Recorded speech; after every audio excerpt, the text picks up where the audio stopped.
Hello दोस्तों, मेरा नाम है श्वेत और इस वीडियो में मैं आईटीसी का फंडामेंटल एनालिसिस करूंगा और आपको सिखाऊंगा भी कि आईटीसी का या फिर कोई भी कंपनी का फंडामेंटल एनालिसिस कैसे करते हैं। तो चलिए शुरू करते हैं। पहले हम लोग बात करेंगे आईटीसी के हिस्ट्री के बारे में। उसके बाद हम लोग समझेंगे आईटीसी का बिजनेस मॉडल क्या है, कंपनी पैसे कैसे कमाती है और उसके आगे का ग्रोथ प्लान क्या है। उसके बाद हम लोग समझेंगे एक बहुत ही इम्पॉर्टेंट चीज़ आईटीसी के बारे में, जो कि जानना, जो कि समझना बहुत ही इम्पॉर्टेंट है। उसके बाद हम लोग फंडामेंटल्स के बारे में भी थोड़ा बहुत बात करेंगे और आखिरी में हम लोग जानेंगे कि आईटीसी का वैल्यूएशन क्या है। आपको ये समझना बहुत ज़रूरी है कि अगर आप पहले ये सब चीज़ों के बारे में नहीं सीखोगे और जानोगे समझोगे तो वैल्यूएशन के बारे में समझकर और जानकर कोई भी फ़ायदा नहीं होने वाला। तो मेरे साथ पूरे वीडियो में बने रहो और मैं आपको सिखाऊंगा कि कैसे फंडामेंटल एनालिसिस करते हैं। आईटीसी 100 साल पुरानी कंपनी है। आईटीसी 1910 में रजिस्टर हुई और इंपीरियल टोबैको कंपनी के नाम से लिस्ट हुई, जिसका नाम बाद में बदलकर आईटीसी लिमिटेड रखा गया, क्योंकि पहले तो कंपनी केवल टोबैको बिजनेस में थी बट बाद में बहुत सारे सेक्टर्स में इंटर कर दी गई, तो इसका नाम चेंज कर दिया गया। अगर हम लोग इसके बिजनेस के बारे में बात करें तो आईटीसी मेनली 4 सेक्टर्स में काम करती है। पहला, जो कि मोस्ट इम्पॉर्टेंट सेक्टर है, जो कि टोबैको का बिजनेस है, वो करती है। आईटीसी सिगरेट्स बेचती है और टोबैको के सेक्टर में काम करती है, जिससे उसका मोस्ट ऑफ द रेवेन्यू और प्रॉफिट आता है। Secondly, ITC FMCG other sector में है, जिसमें इसके बहुत सारे ईडेबल्स प्रोडक्ट हैं, जैसे आशीर्वाद आटा, सनफेस्ट बिस्किट या फिर कैंडी मैन, या फिर बहुत सारे प्रोडक्ट्स हैं, या फिर पर्सनल केयर में इसमें फ्लियामा, विवेल्स, या फिर स्टेशनरी में नोटबुक, पेन्स, कॉपी और ये सब बहुत सारी चीज़ें हैं। तो ये सब जो चीज़ मैंने नाम लिया वो कुछ चीज़ें हैं जो कि मैं समझता हूँ कि मोस्ट ऑफ आप लोगों को ये चीज़ें पता होंगी। और भी बहुत सारी चीज़ें हैं जिसका नाम मैंने नहीं लिया। थर्ड, आईटीसी होटल सेक्टर में काम करता है। आईटीसी के पास इंडिया का सेकंड लार्जेस्ट होटल चेन है, तो आप समझ सकते हो कितना बड़ा होटल चेन है। बट चूँकि आईटीसी का होटल सेक्टर उतना ज़्यादा कंट्रीब्यूट नहीं करता रेवेन्यू और प्रॉफिट में, तो ये उतना ज़्यादा इम्पॉर्टेंट सेक्टर नहीं है। बट हाँ, आईटीसी का जो ब्रांड है और जो वैल्यू है वो इससे ज़रूर इम्प्रूव होता है। फोर्थ हमारा सेक्टर आता है एग्री बिजनेस, जिसमें उन्होंने अपने फार्मर्स को ई चौपाल के माध्यम से जोड़ लिया है। तो सपोज कीजिए कि उनको कोई रॉ मटेरियल की ज़रूरत है, तो वो ई चौपाल के माध्यम से फार्मर्स को बता सकते हैं कि मुझे इस प्रोडक्ट की ज़रूरत है इतने महीने बाद, और या फिर वो फार्मर्स को ट्रैक कर सकते हैं, वो अपना देख सकते हैं कि किस क्रॉप का कितना प्रोडक्शन कब आने वाला है। तो उनके पास सारा कुछ डेटा है, तो ईजिली वो सारा कुछ मॉनिटर कर सकते हैं। लास्टली, उनके पास एक पैकेजिंग बिजनेस है, जिनमें वो अपने या दूसरे कंपनीज के प्रोडक्ट्स को पैकेज करते हैं। आईटीसी के पास और भी बहुत सारे सेक्टर्स हैं और भी बहुत सारे बिजनेस हैं, जैसे गारमेंट्स में विल्स लाइफस्टाइल, या फिर आपका आईटी कंसल्टेंट का भी बिजनेस है। बट चूंकि ये सेक्टर्स जो है बहुत ज़्यादा रेवेन्यू या फिर प्रॉफिट को कंट्रीब्यूट नहीं करते, इसलिए हम लोग इन सेक्टर्स के बारे में बात नहीं करेंगे। इस कंपनी की मुझे एक चीज़ बहुत अच्छी लगती है कि कंपनी ने ट्राई करा है कि एक हॉरिजेंटल चेन बने, मतलब from raw material to packaging, from everything to prepare the goods, वो एक ही छत के नीचे होता है। तो ये बहुत ही अच्छा स्ट्रेटजी है। इससे क्या होता है, आपका कॉस्ट भी कम लगता है प्रोडक्ट को बनाने में, प्लस आपका कॉस्ट पर यूनिट कम आता है, आपका क्वालिटी ऑफ द प्रोडक्ट रहता है। आप जिस रॉ मटेरियल को, जैसा रॉ मटेरियल आप चाहो वैसा रॉ मटेरियल आप ले सकते हो या फिर बनवा सकते हो अपने फार्मर से। तो इसमें बहुत सारा आपका एडवांटेज आ जाता है।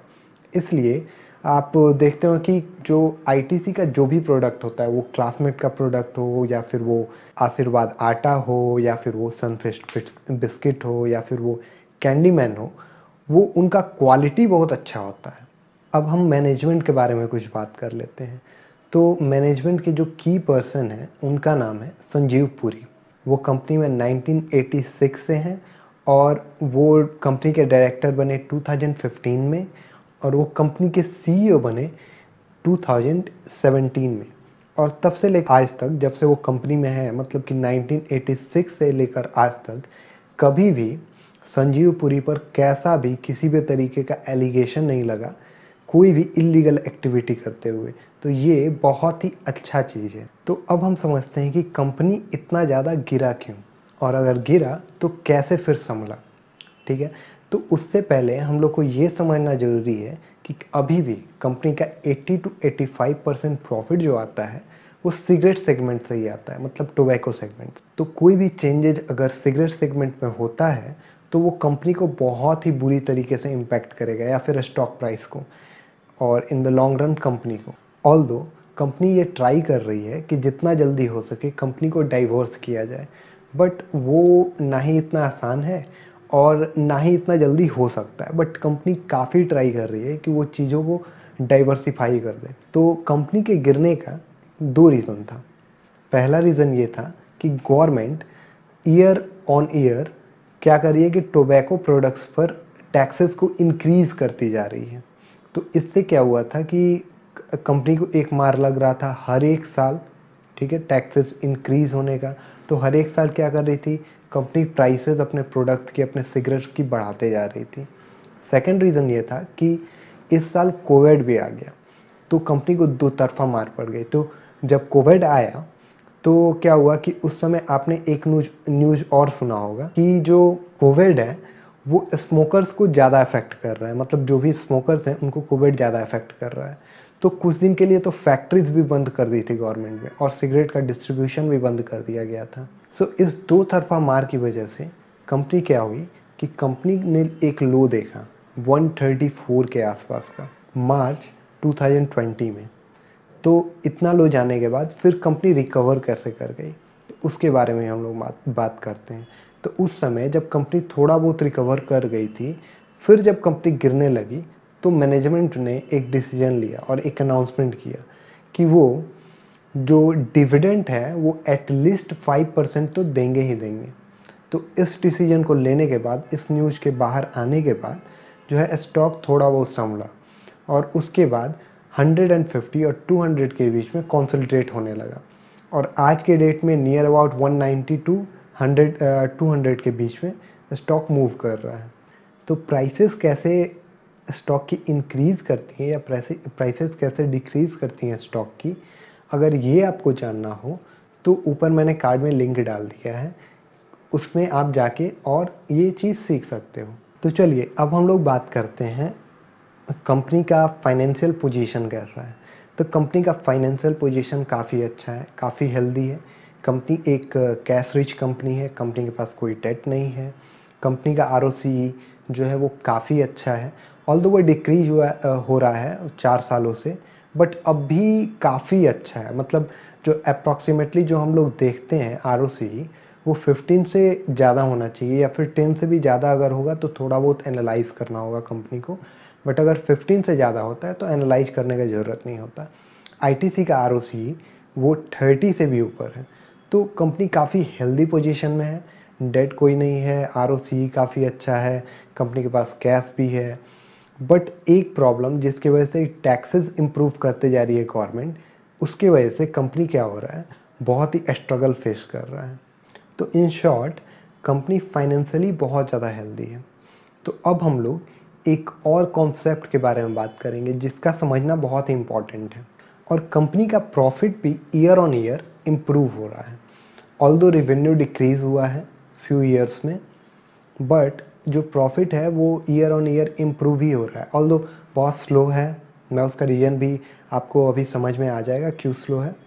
बट जो रेवेन्यू है वो डिक्रीज हुआ है, प्रॉफिट भी स्लो ग्रो कर रहा है बट ग्रो कर रहा है, प्रॉफिट मार्जिन भी कंपनी का बहुत अच्छा है। तो ये सब चीज़ें आप देख सकते हो। अब मैं कोई और चीज़ के बारे में यहाँ पर डिस्कस करने जा रहा हूँ। तो आपको लगता होगा कि आईटीसी अपने मार्केट में मोनोपोली एक है, और वो फैक्ट है। लीगल मार्केट में मोनोपोली है आईटीसी का। मतलब जितना भी सिगरेट अगर सेल होता है, लीगल सिगरेट, उसका 80% आईटीसी का सेल होता है। मतलब अगर 10 सिगरेट सेल हुए तो 8 सिगरेट आईटीसी के होते हैं। बट यहाँ पर ध्यान देने वाला एक टर्म है, लीगल। मतलब लीगल सिगरेट अगर सेल होते हैं तो इंडिया में जितने भी सिगरेट सेल होते हैं उसके बस 10% जो होते हैं वो लीगल होते हैं। मतलब 90% इल्लीगल सिगरेट होते हैं। तो आपको ज़रूर ये चीज़ एक शौक की तरह लगा होगा, बट आप जाकर और इंटरनेट पर इस डेटा को वेरीफाई कर सकते हो। अब यहाँ पर हम लोग आते हैं कि यहाँ पर अगर हम लोग देखें तो मतलब अगर 100 सिगरेट अगर सेल हो रहे हैं तो उसमें 10% लीगल हैं, और 10% में से मतलब 80%, मतलब 100 का 8 वो जो है वो आईटीसी का है। मतलब 100 सिगरेट अगर सेल हो रहे हैं तो उसका बस 8 आईटीसी का है, मतलब 8%। तो ये कितना ज़्यादा डिवेस्टेटिंग है, कितना ज़्यादा अनइफेक्टिव है। ये चीज़, ये डेटा आपको निकालना होगा। मतलब कि जो ऑफिशियल डेटा होगा उसमें ज़रूर ये दिखाया जा रहा होगा कि 80% जो है वो सिगरेट वो आईटीसी का सेल किया जाता है। बट लीगल टर्म वहाँ पर बहुत इंपॉर्टेंट है। तो जब गवर्नमेंट क्या करती है, गवर्नमेंट अपना डेटा दिखाती है और लीगल सिगरेट्स को दिखाती है, तो ऐसा लगता है कि गवर्नमेंट ने ये स्ट्रिक्ट रेगुलेशन लाकर स्मोकिंग को डिक्रीज कर दिया है। बट ऑल्दो ऐसा नहीं होता, वहाँ पर एक लीगल बहुत ही इम्पॉर्टेंट टर्म है। तो इलीगल वैसे सिगरेट्स होते हैं, वैसे टोबैको प्रोडक्ट्स होते हैं जो कि इंपोर्ट होते हैं इलीगली। तो अगर कंट्री में इलीगली इंपोर्ट हो रहे हैं तो उसमें कोई टैक्सेस या फिर कोई ऐसा कोई सरचार्ज वगैरह कुछ भी नहीं लग रहा है, ठीक है, कोई भी टैक्सेस, तो वो बहुत ही चीप होते हैं कोई भी इंसान के लिए ख़रीदने के लिए। तो जब भी गवर्नमेंट टैक्सेस बढ़ाती है तो क्या होता है कि जो लीगल स्मोकर्स होते हैं, मतलब जो लीगल सिगरेट स्मोकर्स होते हैं, वो थोड़े बहुत लीगल सिगरेट स्मोकर्स वो इलीगल सिगरेट्स की तरफ चले जाते हैं, मूव हो जाते हैं। तो इससे उनको कम खर्चा पड़ता है। बट इलीगल सिगरेट्स जो होते हैं वो ज़्यादा डेंजरस होते हैं हेल्थ के लिए। तो इसमें एक और एस्पेक्ट है जो कि हम लोग को क्लियर करना बहुत ज़्यादा ज़रूरी है। गवर्नमेंट ये रेस्ट्रिक्शन या फिर टैक्सेस बढ़ा के, गवर्नमेंट को भी ये चीज़ पता है कि ये एक शॉर्ट टर्म सोल्यूशन है, ये लॉन्ग टर्म सोल्यूशन नहीं है। क्योंकि जो भी स्मोकर्स जो स्मोक कर रहे हैं, जो लीगल सिगरेट स्मोक कर रहे हैं, वो लीगल सिगरेट तो छोड़ दे रहे हैं, उनका वॉल्यूम डिक्रीज हो जा रहा है, बट वो इलीगल सिगरेट्स या फिर इलीगल टोबैको प्रोडक्ट्स पे शिफ्ट हो जा रहे हैं। तो इससे लॉन्ग टर्म में कोई गेन नहीं हो रहा। ऑल ऐसा, मतलब अगर आप केवल लीगल सिगरेट्स को देखोगे तो आप देखोगे स्मोकिंग डिक्रीज हो रहा है इंडिया में। बट दोनों को कंबाइन करके, अगर इलीगल और लीगल मार्केट को कंबाइन करके देखोगे तो स्मोकिंग ओवरऑल इम्प्रूव हो रहा है। तो इसका जो लॉन्ग टर्म सॉल्यूशन है, जो कि बहुत लेंदी है, मैं समझता हूँ गवर्नमेंट के लिए बहुत लेंदी होगा, बट जो लॉन्ग टर्म सॉल्यूशन है वो यही है कि गवर्नमेंट क्या करे, सारे इलीगल सिगरेट्स को बैन कर दे। और अगर मैं अज्यूम करता हूँ कि ये 5 या 10 साल में ऐसा होगा ही, क्योंकि गवर्नमेंट हर बार जो है आईटीसी जैसे कंपनीज़ को रिस्ट्रिक्ट नहीं कर सकती, या फिर उनको दबाव ये नहीं दे सकती कि वो टैक्सेस ज़्यादा बढ़ा के और वॉल्यूम उनका कम हो जाए। तो वो ऐसा नहीं कर सकती, और वो इनडायरेक्टली लोगों के हेल्थ को भी इम्पैक्ट कर रहा है। क्योंकि वो अगर लीगल से इलीगल सिगरेट्स पे जाते हैं तो इलीगल सिगरेट्स के पे कोई भी वार्निंग या फिर कोई भी ऐसा कुछ भी नहीं होता जो ये बताता है कि टोबैको एक बहुत ही हानिकारक चीज़ है। और इलीगल सिगरेट्स जबकि बहुत ही ज़्यादा डेंजरस होते हैं अगर उन्हें कंपैरिजन किया जाए लीगल सिगरेट से, क्योंकि उनको लीगल सिगरेट्स को बहुत सारे गाइडलाइंस को फॉलो करना होता है। तो in the long run government क्या करेगी कि गवर्नमेंट ट्राई करेगी 5 साल या 8 साल या 10 साल में गवर्नमेंट ट्राई करेगी कि वो इलीगल सिगरेट्स का जो एंट्री है उसको रोकने का कोशिश करेगी, ताकि वो उसके पास पूरा कंट्रोल आ जाए वो पूरे सिगरेट मार्केट्स का। और जब ऐसा होगा तो आईटीसी ड्रास्टिकली इम्प्रूव करेगा, ड्रास्टिकली उसमें प्रॉफिट। और मतलब आप सोचो, अगर ऐसा हो पाता है केवल 10% ही, केवल 8% of total Indian market cigarette के अगर आईटीसी सेल करता है और इतनी बड़ी कंपनी अगर बन जाती है, तो आप जस्ट इमेजिन करो, अगर 50% भी अगर गवर्नमेंट ने लीगल सिगरेट यूज़ करवाना स्टार्ट कर दिया पब्लिक से, और 50% मतलब कि मैं बोल रहा हूँ जैसे 90% जो इलीगल मार्केट है उसको कम करके 50% ही कर दिया, और 50% लीगल अगर हो गया, तो कितना बड़ा इम्प्रूवमेंट आएगा आईटीसी में, कितना बड़ा जंप देखा जाएगा उसके प्रॉफिटेबिलिटी में, उसके रेवेन्यू में, उसके ग्रोथ में। मुझे लगता है कि आईटीसी का फैक्ट्री कम पड़ जाएगा सिगरेट्स बनाने के लिए। तो ये मेरा अपना एक कॉन्सेप्ट है जो कि मैंने यूज करा है इस एनालिसिस में। अब हम लोग आते हैं वैल्यूएशन की तरफ। अभी जो मैन्युफैक्चर करी है, मतलब ये एजम्पशन जो मैंने लिया है वो तो एक्स्ट्रा बेनिफिट हो गया, वो बोनस हो गया अगर मिलता है, अगर ऐसा होता है इन द फ्यूचर, और जो कि मुझे मोस्ट प्रोबेबली ऐसा केस लगता है कि ऐसा होगा इन द फ्यूचर, तो कंपनी ड्रास्टिकली इम्प्रूव करेगी। बट अगर ऐसा नहीं भी होता है तो भी तब हम कंपनी का वैल्यूएशन का बात कर रहे हैं, ठीक है।